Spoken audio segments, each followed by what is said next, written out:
Alright, so the last time we spoke, last time I put out a little video, I said that I broke up with my druid in Diablo 4, that I was kind of done playing it. And while that was true for about 36 hours, I have a real bad habit of going back to women that are bad for me. So we're back to the druid, but I want to take some time and kind of address some of the issues that a lot of the players are having, and show you what I did to solve the problem with the druid in Diablo 4, at least until the patch notes come out, and hopefully they can address some of the issues.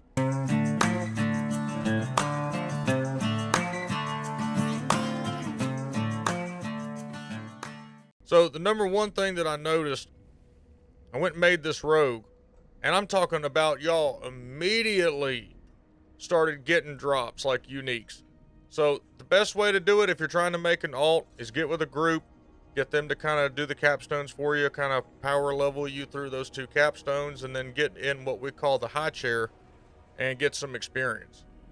If you get pulled around World Tier 4, Nightmare Dungeons, or whatever they're doing, you're going to find some pretty good stuff. And I found telemetry pants, I'm talking about an hour in. So they were really nice. They were high level. They were 800. Let's see, what level are they? Yeah, they were 785s. For a level, I think they dropped at level 54 or something like that, but that's what I needed for a certain build. So try that first, okay? If you're frustrated, make a new toon, level it, see if some stuff starts dropping for you that can help you with this build. It's not necessarily guaranteed, but it's just something that I tried. First thing that I noticed after making that new toon was how much faster the other toons are. It is what it is. I kept that in the back of my mind for when I came back here to try to overcome that, okay? The other thing that I noticed is the leveling is painful. Everybody already knows this. So the way I looked at it, I had a level 84 at the time. I'm 86 now. I said, you know what? Man, I'm wasting a lot of time. I already have spent so much hours into this toon. I've got to find a way to get over the issues that I'm having, which leads me into why I was having these issues. So as y'all know, the level scaling kind of keeps going as you level up. If you're in World Tier 3 as a druid around level 50, 55, you're probably murking everything on the screen. When you start getting to 60, 58, 59, and you're still in World Tier 3, you start hitting a wall. You may know what I'm talking about. It's kind of an experience wall where, get out of here. You don't know, like, you're kind of grinding. You know, you can't go to World Tier 4 because you'll get killed, even though the experience is much better. And you're tired of being in World Tier 3 because the experience has grown to a trickle. Okay, so once you actually get over that, get into World Tier 4, start finding items and all, you're going to be in that spot where you can't do much damage and your spirit cost is astronomical or whatever. So let's use Pulverize for an example, because that's what I was using. I was at around level 84 and I started having issues. What the problem was, it wasn't my spirit recovery. It was that build is reliant on you 1 or 2 shotting monsters at a time. That's why you stack into healthy damage and some other stuff. But when you hit them with that shockwave once, you want them all dead so you can recover the spirit and get it refunded through Mother's Embrace and the other ways that you have to get it, okay? If you're having a problem because you're reaching the higher end, you're almost outgrowing your gear, you're going to have to keep hitting those monsters over and over and over because they're higher level than you are. And that's where the frustration comes in. You're using more resource than you should because your levels are not good enough, which I know that rolls back into I don't have the aspects, I can't find what I need, etc., etc. At that point, I just say sometimes it's easier to get in a group. I know sometimes it's hardcore, like I'm not running in a group. At that point, I would say try to farm the PvP zones. I know that sounds ridiculous, but go in there solo, run around the PvP zones. There's a ton of density, champions, elite packs, gold reigns, everything, and good experience. So give that a try. Whatever aspects you do have, let them dictate what you build. So if you're having an issue finding stuff, don't worry about it. Build what you got. And so that's what I sat down and did when I went back to Druid. I said, okay, I've got this problem. I got to solve it. How am I going to do that?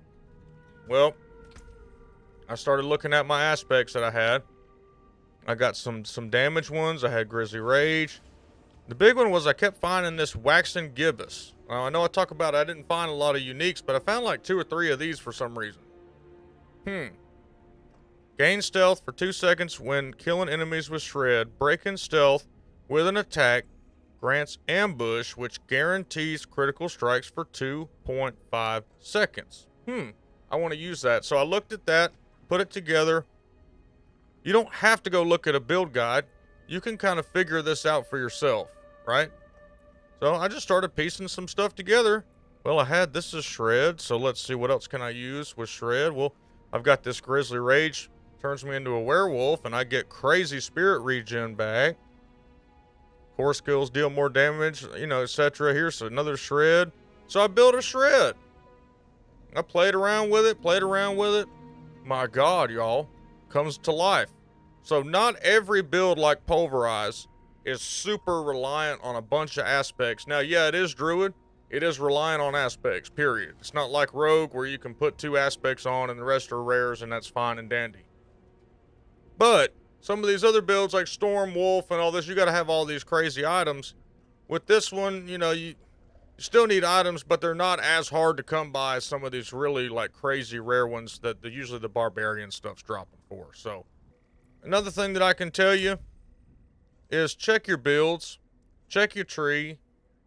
If you're wearing a werewolf or werebear chest piece that keeps you in that all the time, your quick shift passives and stuff, these right here, they're not going to work. So I guess really what I'm boiling down to is if you're playing with your build and you got a bunch of points sunk into something and you're wondering if it's actually, you know, you think, oh yeah, that's going to work. Test it. Make sure that it works. Because you could have 3 points or 6, 5, 10, whatever, buried in some things that aren't doing anything. Quickest way to do that is just come in and kill. You're going to see all your stuff start proccing right here. And that's how you know. So if you've got points sunk into something and you're in combat, you're over here doing your thing and you're waxing that ass and all that, and you're not seeing certain things pop up that you've got points invested into, then you need to take the points out of it because it's not working with your build. So that's some other things that I was noticing too. Let's get out of here.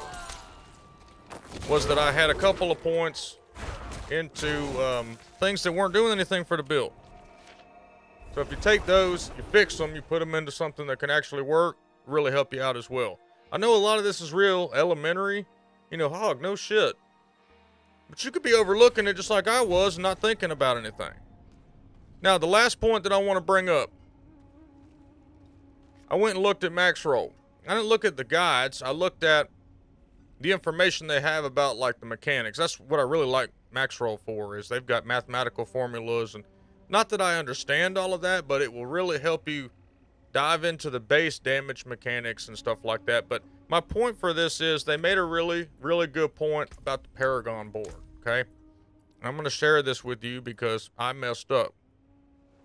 There's 2 parts, 2 kind of damage things, okay, with lack of a better term, aspects or modifiers or whatever, that deal with your damage. So you have additive and multiplicative. I have a very hard time saying that.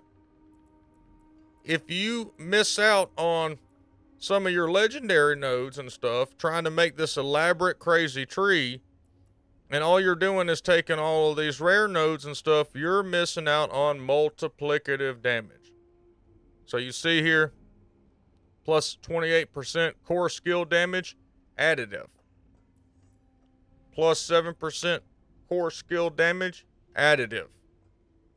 We come over here, after spending 75 spirit, you deal 30% X increased damage. That's a multiplier, so you definitely want to incorporate that into your build. So take that in mind when you're building out your trees and you're trying to stack all this different stuff, and make sure you've got multipliers in there. And another good way to get them is on your glyphs. I don't have it on this one, but I've got it on this one. Keep in mind, look through all your glyphs, what you have. They'll say X on there if they're multiplicative. While in werewolf or werebear form, close enemies take 12% increased damage from you. multiplicative. We're going to use it. Another one that I want to use, I'm trying to level up. Critical strikes increase the damage an enemy takes from you by 2% X for 20 seconds up to 12% X multiplier. Okay? Real simple. Last and final tip. It's very simple. A lot of y'all are already doing it, but just want to make sure everyone knows. You need exploit. Okay? This glyph right here, this should be in your first one.